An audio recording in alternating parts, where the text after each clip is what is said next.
These are all the art supplies I bought with $10. Now let's make some art with them. The first art supply I bought is 4 Faber-Castell colored pencils. These came out to roughly $6. Next is a white gel pen, which cost $1.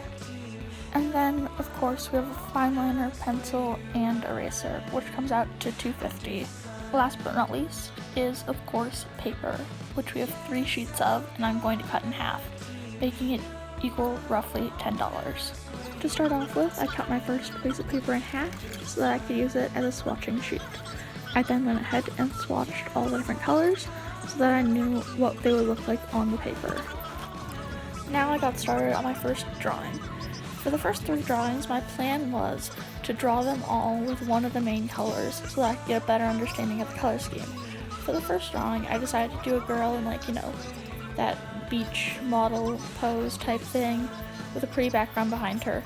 It was kind of difficult because when I was originally drawing this was actually a drawing I decided to do with all 3 colors, but then I decided to only do it with one, so it was kind of hard to be able to figure out how to make it work with only one color and not look super weird. The way I worked around this in the end was I decided to really utilize the black because it's not a color. I wasn't counting black or white, but by utilizing the black, I totally forgot that I could use white also. So I realized that later on, but I really wish I would have realized it sooner because I think it would have made this piece look a lot better overall. When I started shading in the skin, I really wanted to make it a very light wash to begin with because I knew that I could make it darker, but making it lighter would be really, really hard. So that's what I decided to go with.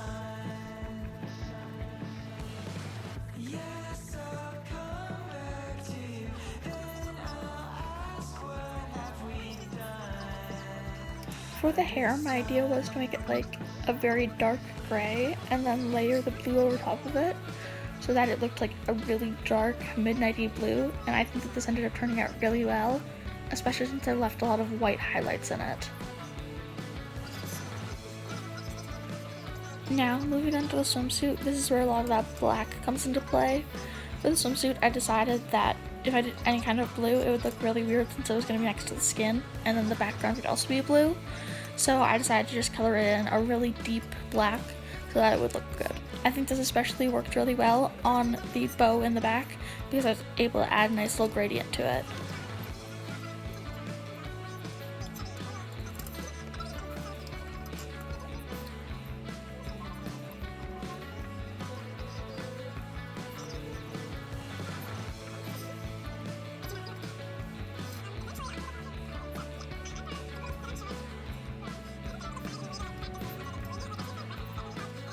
Now, after drawing the first one, I decided I really wanted to draw a witch. So, that's what I did because it's my art and I can do whatever I want. This one, I decided to color in purple because I knew that it would look really good with the black. But also, when I realized I had to do a background, I realized that, oh wait, white exists. I can use that. So I made the hair white, and I think that looked really, really good in the end. For this one, I ended up using the orangish tan color. This being the only color I had that was actually close to a real skin tone made it easier and harder. But overall, I really, really liked how this one turned out because I got to use it in different creative ways, and I think that the different tones I could get with this one were really interesting, especially compared to the others, as this one was a lighter color, so you could really see the difference. I ended up putting a halo type circle thing dealy in the background just to add a little bit of interest, and I think that turned out really well.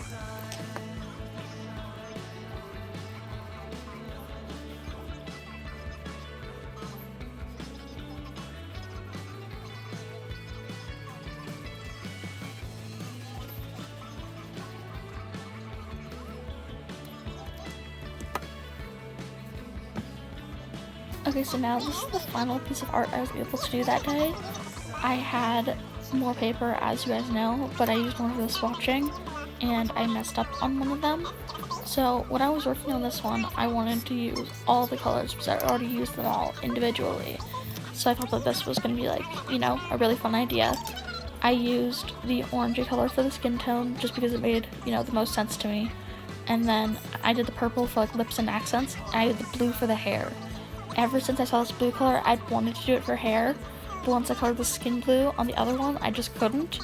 So then I started coloring in the background black, and I added some little stars, and then it was done. So yeah, I really love how all of these turned out. Okay guys, so this is everything I made with $10. And there's still plenty of like all the art supplies left and stuff. I actually ran out of paper because I had my swatching sheet, and then I made a few mistakes, but these are the final things I made. So I made this, which is based off of a drawing online. The rest are all based off of either my imagination or photos of real people. And there's this one. I decided that I wanted to do them like all in different colors, but I probably already talked about that. And there's this one, which is like a blue girl at the beach. And there's this swishy girl. So yeah, I hope you guys enjoyed. If you did, please like and subscribe, and I'll see you next time. Bye!